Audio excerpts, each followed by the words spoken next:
masterful exit strategies, which totally eliminates the risk.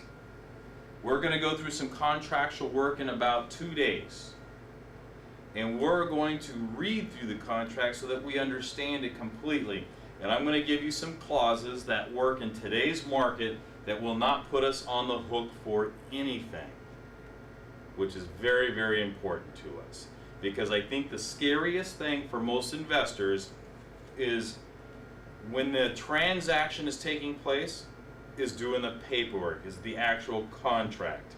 Because that's what binds the deal together, right? And that's where we're saying, hey, we're paying X amount of dollars for this property. We're putting down X amount of dollars. We gotta get a loan. It really starts putting things together. But listen, don't worry about it. In fact, I'm going to tell you everything that you've learned about real estate, with the exception from me. Throw it out the door, because we are going to be completely unconventional. We're going to be completely out of the box. We're not going to follow the formal formats that most real estate investors have been trained in. Number 10, you are the dealer. You are going to be the dealer. You're going to be the person that's in the middle. You are the principal of the transaction. You're going to be the go-to guy, the go-to gal that's going to get a property under contract, flip it out to another investor, whether it's a rehabber to fix and flip, or a rehabber to buy and hold, or possibly a homeowner, because you are going to get all three. But you are going to be the dealer, and that's the way I want you to start thinking. Okay, number 11. It is the quickest way to profit. Quickest way to profit, 30 days or less. Now let me explain this a little bit, because we wholesalers always say, hey, if you want to profit quickly, get into wholesaling. It is the quickest way to profit. However, that is true and that's not true. It is true in regards to the quickest way to profit without cash or credit. It is true it's a quick way to profit because you can get something under contract today and you can sell it tomorrow or a few days down the line. Typically, what I like to do is focus on 14 days or less. On average, I'd say most people that are beginning or intermediate are about 21 days or less. So I'm giving you a 30-day buffer here. But really, let's get in the mindset of 14 days.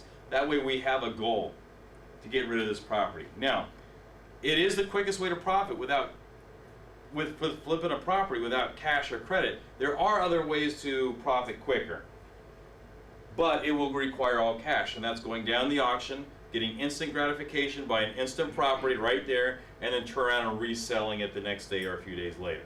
Okay, so you can speed up the process of buying auction properties that are wholesale at wholesale prices and able to flip it out as is. However, that does require all cash. So in regards to our wholesaling techniques, we're not wanting to put up the money. We don't want to put that up for risk. So we're looking at wholesaling without the cash or credit. And it's very, very quick.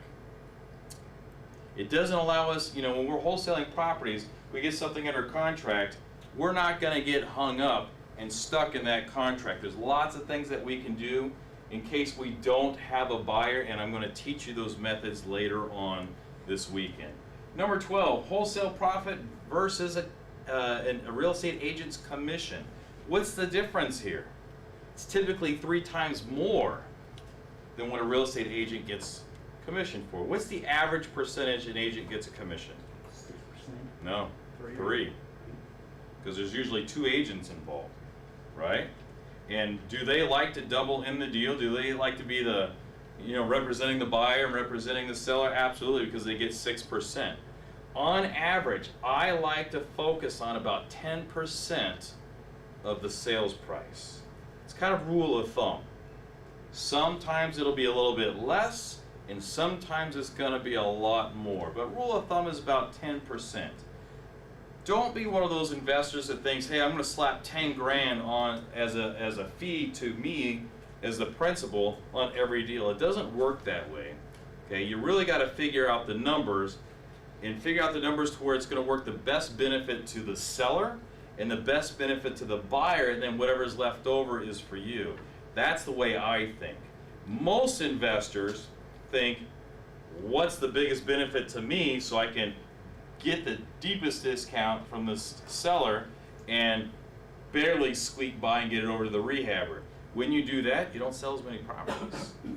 Okay, because I will beat the pants off of you every time if my thinking's the other way of helping the other two parties first, not myself first. Okay? So it's all about quantity and pushing properties out. I don't care, you know, of course we all want to make as much money as we can. However, if I only make $1,000 off property just to get that property out of the way, then I'm going to do so. But when we're comparing to agents, man, agents, I'll tell you what, have a lot more work than actually the wholesaler when it comes to the transaction. They are holding hands, watching over both parties, lots of communication between agent, title and escrow and so on. It's just a lot of work. However, we typically don't do a lot of that. We'll do some of it, but we won't do a lot of it. Our work is in finding the deal and finding the buyer. And we're going to work on that today of building your lists. Number 13, real estate without the risk. What do I mean? Well, you guys tell me. Do we require credit for this? Yes or no? No. You don't know yet? No. No, we don't need credit. Do we need cash for our deals? No. No. Do we need to actually close on the deal? No. So where's the risk? There isn't any. Okay? There isn't any. The only time you have risk in regards to investing is if you're actually taking title to the property, which means you've paid cash or you've gotten a loan or a combination of both to close that deal. However, we're not doing that.